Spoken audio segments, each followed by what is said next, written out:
Vamos a buscar en el segundo libro del profeta Samuel, capítulo 21, versículo 1.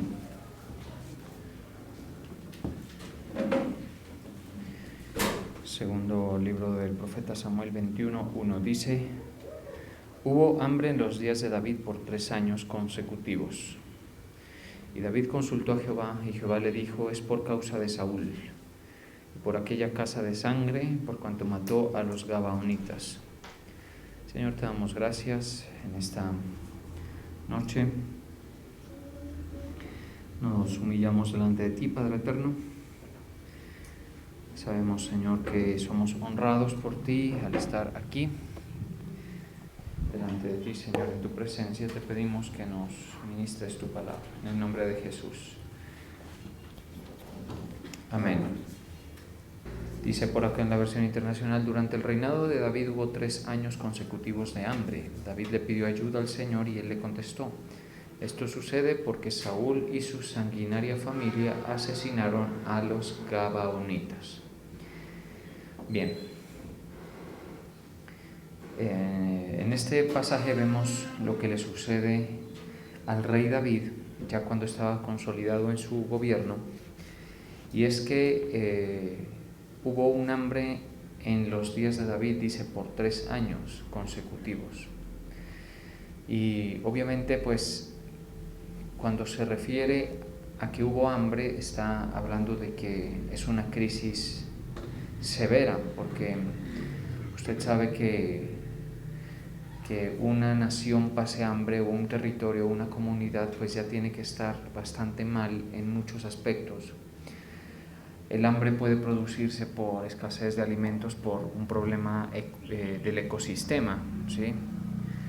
Esa es una posibilidad, como en los días de Elías. En los días de Elías hubo una sequía muy fuerte que hizo que escasearan los alimentos.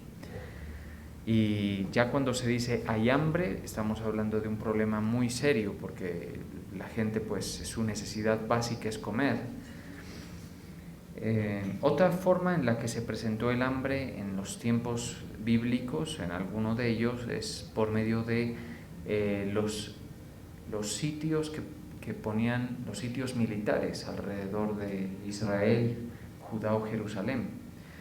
Entonces hacían que no pudieran entrar ni salir suministros de una localidad, de una ciudad, y entonces había hambre. En cualquier caso, ya sea por el tema ecológico o por el tema climático o por el tema que les menciono, militar, pues ya una nación cuando tiene hambre es una situación crítica, ¿sí? No es como las demás situaciones críticas que se viven, como por ejemplo la crisis de salud que vivimos ya durante estos 2 años de pandemia. Mire que en ningún momento, gracias al Señor, y pienso algunas buenas gestiones del gobierno, se llegó a pasar hambre, ¿cierto? Yo recuerdo ver, por ejemplo, algunos de los empleados que conozco, algunos de mis padres, otra personalmente mía, que les llegaba su giro solidario, sus remesas, su mercadito, para que pudieran sobresalir ahí en medio de la situación, pero nunca hubo escasez. De hecho, la gente pensó que iba a haberla, y entonces salimos todos a comprar, a prepararnos, a abastecernos, porque ese sí es un verdadero problema. Ese sí es de verdad un verdadero problema, ya cuando el tema es la comida, ¿sí? Ya es un problema muy serio. O sea, un país tiene que estar en una tensión muy severa, puede ser a nivel interno, o a nivel externo, a nivel geopolítico, militar, y también de tipo climático, para que se dé esa situación, ¿sí? ¿Qué viene con el hambre? Pues viene la inflación, la hiperinflación de la escasez de alimentos, porque se demanda demasiado la comida. Pero ya vemos que cuando se dice hubo hambre, pues se está refiriendo a una crisis severa, y se vivió en tiempos de David. Mire qué curioso. Sí, en tiempos de David se vivió esa situación, y obviamente pues eso fue un problema para él, como lo fue para todos los ciudadanos y habitantes de Israel.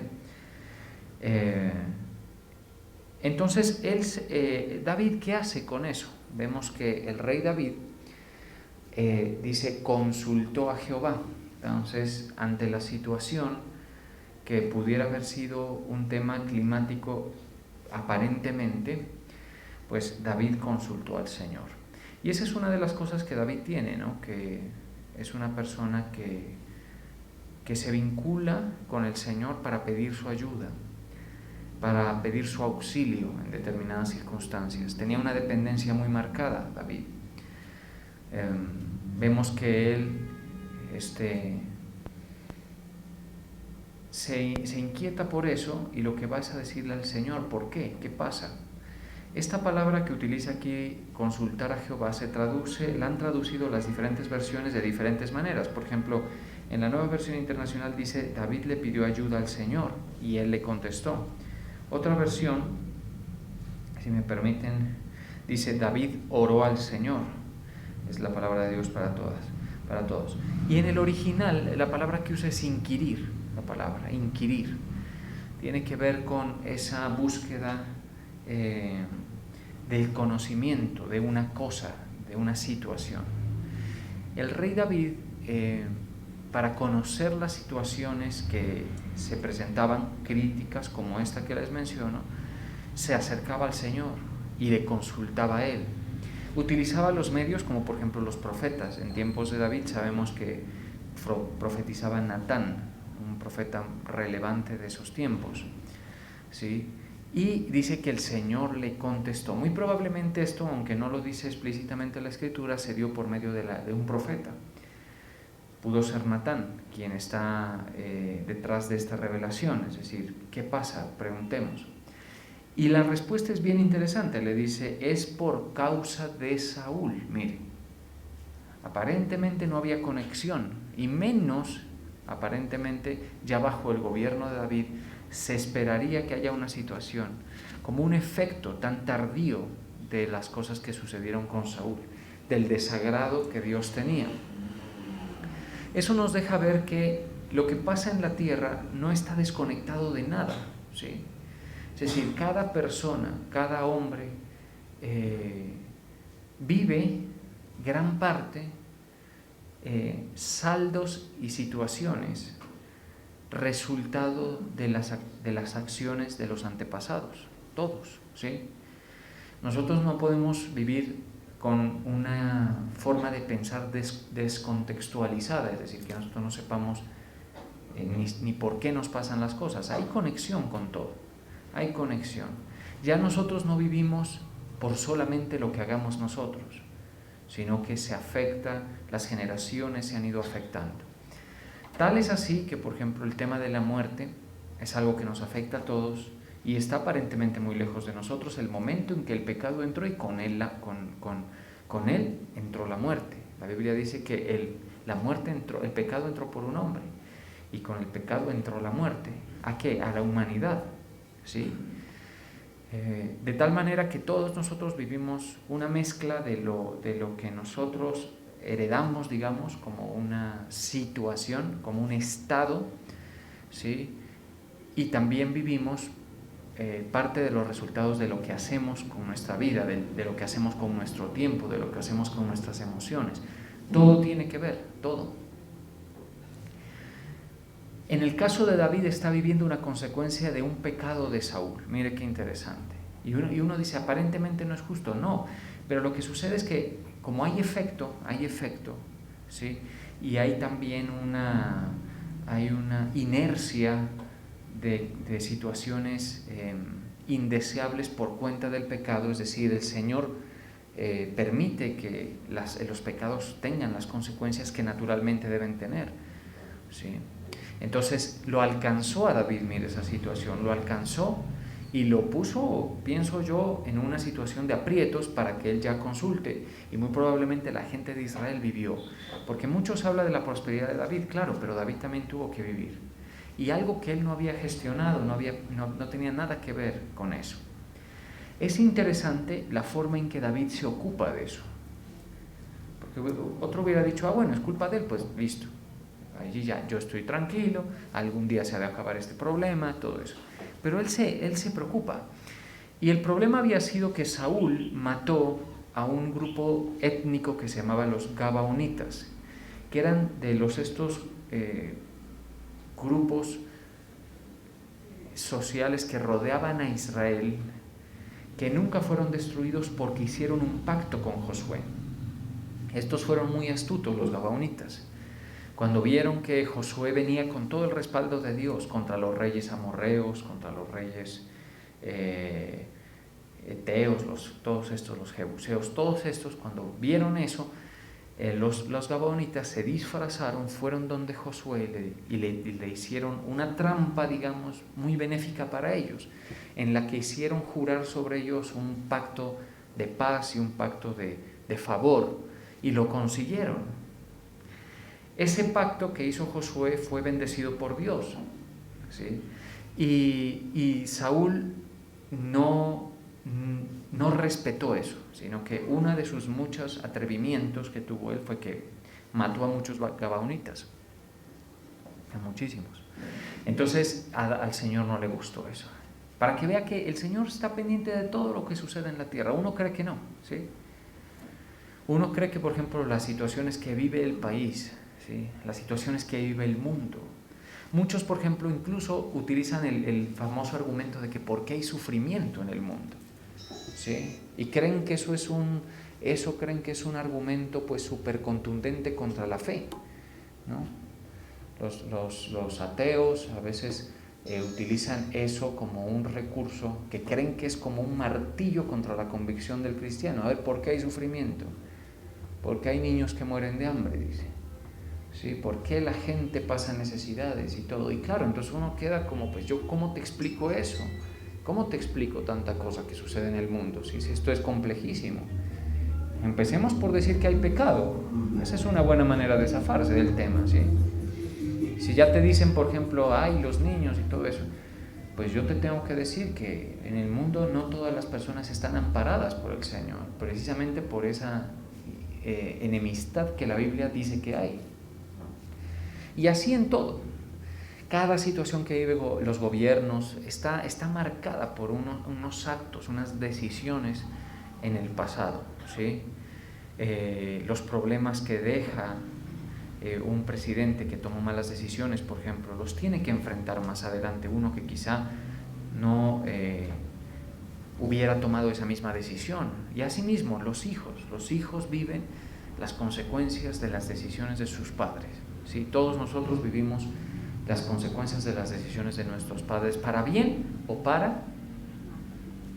El tema es cómo uno se ocupa del asunto, porque si vamos a ser prácticos, pues aquí el asunto es buscar al Señor. Si usted tiene algún problema, por ejemplo, busca al Señor, ¿estamos de acuerdo? Como David, mire, David tiene este problema, obvio, él es el que tiene la responsabilidad del manejo, todo el desequilibrio que trae un hambre por cualquier razón. Él tiene que salir al tema, pero él sale haciéndose cargo del asunto, y a ver cómo lo solucionó, y lo solucionó.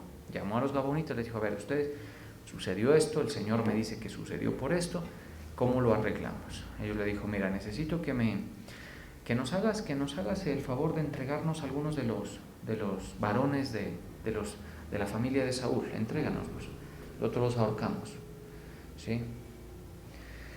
Entonces David, después de consultar al Señor, se los entrega, exceptuando Mefiboset, este joven que había tenido la gracia por Jonatán, ¿sí?, que estuvimos estudiando. Lo arregló, humillándose delante del Señor. Mire que nosotros, esa es una manera en la que podemos actuar, es decir, si uno se humilla, si uno busca al Señor, si uno, por ejemplo, pregunta, ¿por qué vivo esto? ¿Por qué es que pasa esto? Porque lo peor es decepcionarse del Señor, ¿sí? Ustedes tienen dificultades, contradicción, y a veces lo que sucede es que se decepcionan del Señor, cuando eso puede tener 1000 explicaciones, ¿sí? Un hijo rebelde, por ejemplo, eso tiene su explicación. Puede tener incluso que ver usted mismo en eso, puede ser, aunque no necesariamente, ¿sí? Puede usted estar viviendo una estrechez económica, tiene su explicación, así como también la bonanza tiene su explicación. Lo cierto es que el rey David se humilla delante del Señor, y a veces la gente no entiende eso. Nosotros utilizamos en consejería un término y es humíllate delante del Señor. Cuando la gente dice tengo este problema, tengo esto otro, tengo esto, humíllate delante del Señor, y parece que uno no hubiese dicho nada, pero humillarse conlleva o tiene el concepto subyacente de buscarlo, de decirle Señor, ¿por qué? ¿Sí? ¿Por qué esta situación? Nosotros somos tan ciegos a veces espiritualmente, y la sociedad mucho más, obviamente, están en completas tinieblas, pero somos tan ciegos que ni siquiera entendemos cuál es nuestro mayor problema. Nuestro mayor problema no es el político, aunque es un problema, y realmente es muy inquietante el tema. El problema no es emocional. El mayor problema del ser humano es la muerte, ¿sí? Y la muerte física es un problema muy serio que hace desfallecer a cualquiera. Y también el problema de la muerte eterna cuando nos es revelado. ¿Cuánto le toma al creyente entender, si es que él lo acepta, entender que ese es el verdadero problema y el más grande problema que el Señor vino a solucionar? ¿Sí? El problema de la muerte en el alma. Pues bien, eso es porque la gente no se está humillando, y así como nos humilla cuando alguien muere, no le conmueve eso, no le afecta esa situación, tampoco a veces diferentes circunstancias con las que incluso se aprende a vivir. ¿Sí? Ahora, yo no le digo a usted sea de esos flojos que cualquier cosita lo quiebran, no, hay cosas que tiene que usted aprender a vivir, pero hay otras que usted sí se puede humillar, preguntar, a ver cómo mejoro esto, qué pasa, yo no quiero, esto no me gusta, ¿sí? Por estos días, un famoso youtuber, Luisito Comunica particularmente, puso un video, me pareció interesantísimo, de un proceso de estos de embalsamamiento de muertos, ¿sí? Y me llamó la atención porque a mí me parece un trabajo súper, muy difícil de realizar, ¿no? Como difícil acostumbrarse a eso. Y está en su reportaje, en su actividad, y llega un cuerpo, y aunque censura gran parte del procedimiento de embalsamamiento, es una cosa terrible lo que informa acerca del estado del cuerpo sin vida, ¿sí? Y cómo es necesario, por ejemplo, maquillarlo, presentarlo, para que la familia tenga un recuerdo grato del difunto, porque tan pronto muere, las señales cadavéricas y de falta de vida se comienzan a notar. Y entonces, por ejemplo, si a uno le pusieran en el cajón a su familiar sin ningún retoque, ¿sí? Sin ningún maquillaje, la imagen sería horrible, de derrota total, ¿sí? Y yo creo que para bien o para mal, eso es algo que ha sido bueno, porque uno pues tiene un buen recuerdo del familiar, pero ha sido malo en el sentido en que hace que pase hasta con cierta gloria el difunto, ¿sí? Es decir, como que si, bueno, no, lo recuerdo como lo veía, como si estuviera dormidito, cualquier cosa. Y no es así la muerte. La muerte no es eso, ¿sí? Entonces la gente puede ser que no se humille, aunque sería suficiente, porque ahí, mire, mueren los sueños, mueren los afanes, mueren las peleas, muere todo, ¿cierto? Nosotros, mientras ustedes y yo tenemos vida en los ojos, vida en el semblante, por muy maltratados que estemos, así nos vemos. Se nos va el espíritu, porque la Biblia dice que el cuerpo sin el espíritu está muerto, y cambia totalmente, y el estado es de derrota.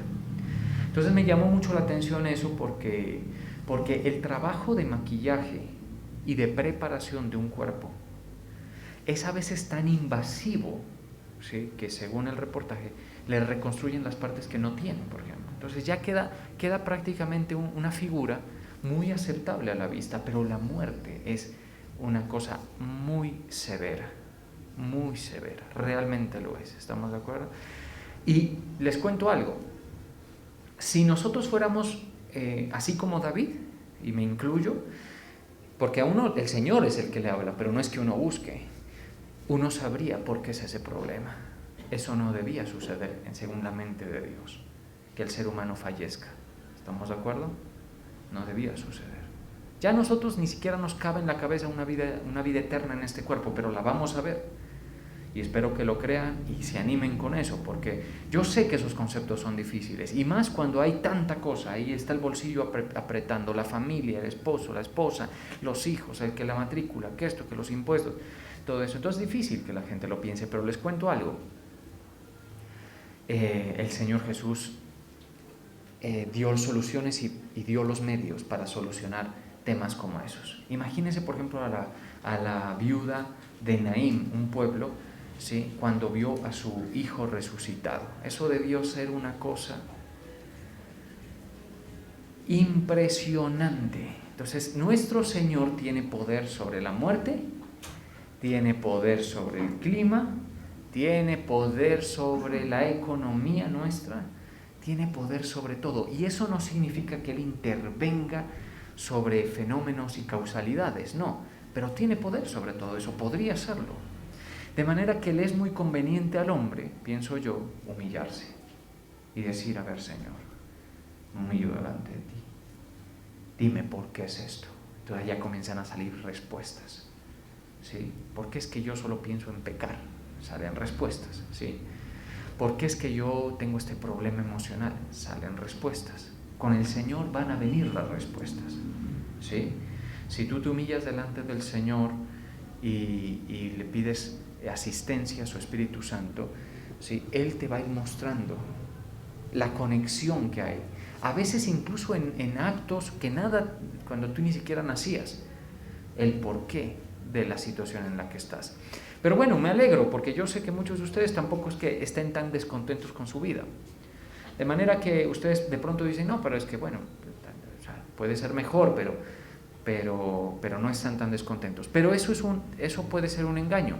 Pues bien, si nosotros en algún momento enfrentamos cualquiera de las vicisitudes, como se dice, de esta vida, humíllese delante del Señor, busque al Señor. La Biblia dice: buscad al Señor mientras puede ser hallado. Y eso es algo que el hombre no hace, eso es parte de su maldad, parte de la incredulidad, parte del pecado. Hay un pasaje, a ver si lo ubico, que dice, es bien interesante, dice: no hay justo,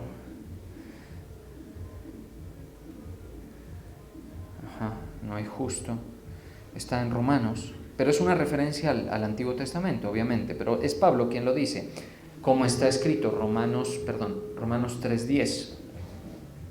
En Romanos 3:10 dice: como está escrito, no hay justo ni aun uno, no hay quien entienda. Y esta expresión, no hay quien busque a Dios. Si usted ve territorios donde no hay quien busque a Dios, ese territorio va a tener muy claras evidencias de la desaprobación de Dios, del desamparo del Señor, ¿sí? Vivimos en un mundo donde usted y yo, por ejemplo, fuimos alcanzados por la gracia del Señor, pero ¿sabe una cosa? Ya nos dio la vía. Incluso la gente puede buscar al Señor. El hecho de que estén muertos en sus delitos y pecados no significa que no pudieran buscar al Señor, ¿sí? Se puede buscar al Señor. Y yo pienso que el Señor sí se conmueve de ver el clamor de la gente. O sea, yo pienso que el Señor sí se porta diferente con la persona, que aunque no lo conozca ni conozca su camino, lo busca de alguna manera. ¿Estamos de acuerdo? Recuerdo al presidente Trump, que utilizaba métodos que casi ningún presidente desde hace muchos años y décadas en Estados Unidos usaba. Oración, ¿sí? Él declaró una fuerte jornada de oración en torno a lo de la pandemia. Eso casi nadie lo ha hecho, ¿sí? Son cosas buenas, esas son cosas buenas. Obviamente le está orando al Dios que hizo el mundo por medio de Jesucristo. Estados Unidos tiene sus fundamentos sobre el cristianismo, aunque obviamente ya el misterio de la iniquidad casi que le va ganando, pero pues algo queda, ¿no? Y hay presidentes así, hay presidentes, y hay otros que buscan todo lo opuesto, las tinieblas mismas. Peligrosísimo, ¿no? Peligrosísimo. Pues usted debe entender, igual que yo, que buscar a Dios es algo bueno, ¿sí? Y que la gente no lo hace. Una respuesta, por ejemplo, para cuando dicen, ¿y por qué el sufrimiento? No hay quien busque a Dios, hermano, no hay quien busque a Dios. No hay quien le ore, no hay quien se arrepienta, no hay quien se interese por agradarlo, ni siquiera aprender de sus caminos, ¿sí? La gente está ocupada en su vida, en sus quehaceres, ¿sí? En su trabajo. Y cuando se acercan al Señor, una de las cosas que sucede es que no están dispuestos a escuchar la verdad, ¿sí? Porque a veces la verdad lo compromete a uno. La verdad requiere cambios aquí, la verdad requiere que uno modifique su pensamiento. Y hay un pasaje interesante respecto de esto. Dejemos a un lado ese de Romanos que dice no hay quien busque a Dios. Es este pasaje que está en Isaías 55:7. En Isaías 55:7 menciona algo interesante a quien le pueda servir, ¿no? Uno va entendiendo la necesidad de buscar a Dios. Desde el 55:1, a todos los sedientos, venid a las aguas. Mire, ese es el Señor, ¿sí? Y los que no tienen dinero, venid y comprad y comed. Venid, comprad sin dinero y sin precio, vino y leche. Por eso es que, por ejemplo, este Cornelio, ustedes recordarán la referencia que hace la Escritura a Cornelio, era una persona simpatizante de los judíos, y él era un romano convertido a la fe judaizante, digamos, el judaísmo, y esperaba al Mesías. ¿Sabe? A mí me llama la atención que cuando Dios piensa en los primeros gentiles, le manda la solución a Cornelio por medio de Pedro. Interesante, ¿no? Ya lo venía conociendo, ya lo venía buscando. Las personas que buscan al Señor, no es que no van a tener dificultades. Lo que sí se va a notar es la mano del Señor, la asistencia. El Señor no se cierra, ¿sí? Ya luego pasa algo mejor todavía, que es cuando la gente busca y el Señor le dice, ¿quieres soluciones? Haz esto y haz esto otro. Pero nosotros, por ejemplo, sabemos que para solucionar el tema de nuestra separación con Dios está el Evangelio, ¿cierto? Está que Cristo pagó nuestros pecados. Pero eso nos tocó, eso se lo dicen a uno cuando lo viene a buscar.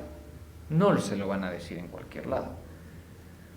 Entonces ya usted lo sabe. Asimismo, cada aspecto de la vida tiene su solución.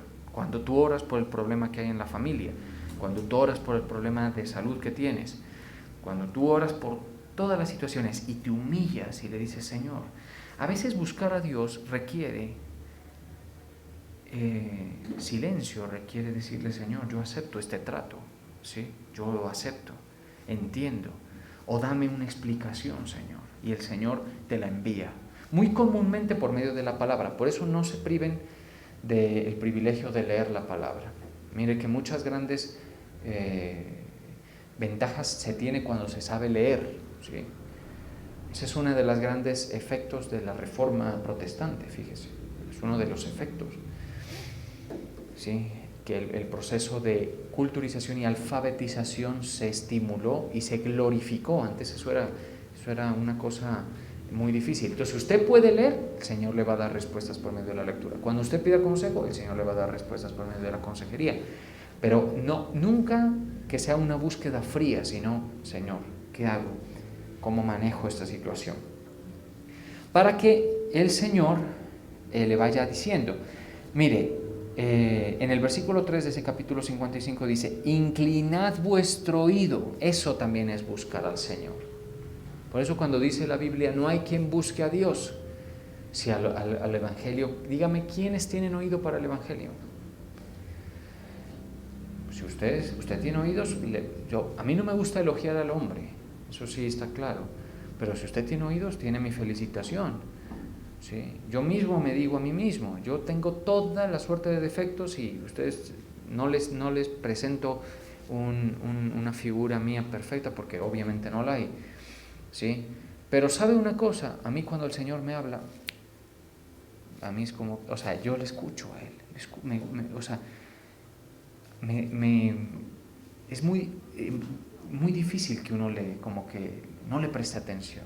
Ahí está hablando el Señor, dice uno, ¿sí? Y eso es algo bueno, si está en ti, es algo bueno, Esa es una actitud de búsqueda del Señor. A veces en un detallito de la predicación está la respuesta, está la solución, está la forma, la fórmula para desenredar una situación, con los papás, con la familia, con como sea. ¿Sí? Y yo pienso, por ejemplo, cada vez veo cómo el Señor lo va fortaleciendo a uno, lo va haciendo vivir en mejores condiciones. Muy seguramente tiene que ver con eso, por un proceso en el que uno ha estado buscando al Señor. ¿Sí? Por lo menos para llegar al punto de arrepentirse, reconocerse necesitado del Señor, se necesita eso. Entonces dice, inclinad vuestro oído y venid a mí, y vivirá vuestra alma. ¿Sí ves que se amarra con el Evangelio? Tu alma va a vivir. ¿Sí? Tu alma va a vivir. Inclinad vuestro oído, ¿ahí qué escuchas? La palabra de verdad. En él también vosotros, habiendo oído la palabra de verdad, el Evangelio de vuestra salvación, y habiendo creído, fuisteis sellados con el Espíritu Santo de la promesa. Ahí nace de nuevo. Por estos días una persona que pregunta, frecuentemente es una persona que se ha interesado por los temas, me preguntó, me dijo, pastor, yo soy nacido de nuevo. Me preguntó, pregunta difícil, ¿verdad? Los invito a que reflexionen respecto de ustedes mismos. Entonces, uno siente la responsabilidad, pues porque si le digo sí, ¿y qué tal que no? ¿Sí? Si le digo no, ¿y qué tal que sí? Como el tema es tan crítico, según lo que hemos hablado, pues no puedo yo despacharlo tan rápido. Entonces, una de las cosas que uno va entendiendo es que las señales del nuevo nacimiento se pueden encontrar en la Escritura. Y le cité este verso, dice, si pues habéis resucitado con Cristo, dice el apóstol Pablo, ¿cierto? Poned la mira en las cosas de arriba donde está Cristo sentado. Entonces yo le decía, a mí me parece que tú sí tienes todo un racimo de defectos quizá, pero tú estás como con la mente en las cosas eternas. ¿Y sabes qué son esas cosas eternas? Estas vainas que a uno se le ocurren, y me perdonan la expresión, de esto, de la vida eterna, de la muerte, todo eso, eso es lo que tu mente debe tener aquí, ¿sí? En eso debe estar tu mente, ¿sí? No tanto en que usted todo el día esté pensando en infierno, en cielo, en demonios, en espíritus, en cosas, no. Ni tampoco en todo, Dios, todo, no. Sino que uno tenga la verdad, ¿sí? Uno tiene la verdad y la cree y vive en consecuencia con eso. Entonces una fuerte señal del nuevo nacimiento es que la mirada está puesta en las cosas de arriba. Bueno, ¿te está sucediendo eso? Ya tú me responderás en tu interior, ¿sí? ¿Cierto que sí? Ya tú me responderás dentro de ti. Es una, no es la única. Pero hay respuestas allí, hay respuestas. Dígame, a la mayoría de gente ni se le ocurre preguntar eso. Pastor, tengo este problema. Pastor, teníamos el caso de unos jóvenes que asistían a la iglesia y eran unos jóvenes que tenían la situación muy notoria de estar practicando el homosexualismo, muy notoria, ¿sí? Pues yo más de una vez junto con mi esposa les dedicamos el tiempo necesario para las consejerías. Nunca, jamás en la vida preguntaron esas personas si lo que estaban haciendo, si eso que sentían estaba bien. Todos sus problemas eran emocionales, pleitos con sus padres, insatisfacción con su vida. Sí, nunca. O sea que felicito a quienes asisten a la iglesia, pero a veces la gente no viene buscando al Señor, y menos su consejo. ¿Estamos de acuerdo? Lo que quieren son otras cosas. Una cosa que yo no sé qué busca la gente. Pero de todo tipo de situaciones pueden presentarse, ¿sí? Que busquen ese vacío que sienten por la soledad que experimentan. Puede que busquen algún tipo de catapulta, cualquier cosa. ¿sí? Pero no al Señor, no al Señor que te opina y te dice, inclina tu oído. Como dice aquí, venid a mí y vivirá vuestra alma. A ese Dios no lo busca la gente. Entonces, ustedes bien, por eso, ¿sí? O sea, yo sé que en nuestra interior el Señor está trabajando, ¿sí? Y hay un trabajo de bendición para nosotros. Eso de venir a escuchar con un buen corazón, con apertura, eso es algo que se lo tengo que reconocer, ¿sí? Yo no los puedo obligar a eso, ni siquiera el Señor puede, ¿sí? Aunque obviamente podría transgredir su propia soberanía, pero Él limita, Él dice, si me quieres escuchar. Por eso dice, venid a mí y oíd, y vivirá vuestra alma, y haré con vosotros pacto eterno, las misericordias firmes a David. Mire esto, porque todo lo que yo estuve hablando al principio de David se respalda en Isaías 55, que es lo que estamos leyendo, versículo 4. ¿Por qué tomamos como ejemplo a David? Por lo que dice en el versículo 4. He aquí que yo lo di por testigo a los pueblos, por jefe y por maestro a las naciones. Te dirá, ¿por qué lo estudia tanto usted, David? ¿Por qué menciona el rey David, el rey David, el rey David? Me han escuchado, ¿cierto? Y muy seguramente también al apóstol. Aunque no todas las prédicas tocan eso, se puede echar mano de que el rey David hizo así, el rey David cantaba, el rey David se humilló, el rey David una cosa, el rey... Por esto, por lo que está en Isaías 55:4. He aquí yo lo di por testigo a los pueblos, por jefe y por maestro a las naciones. Entonces, ¿yo qué aprendo de él? Pues que si está en una dificultad, así no tenga nada que ver con eso, él se ocupa, se humilla delante del Señor, lo gestiona, lo trabaja, él dice, Señor, ayúdame, todo eso.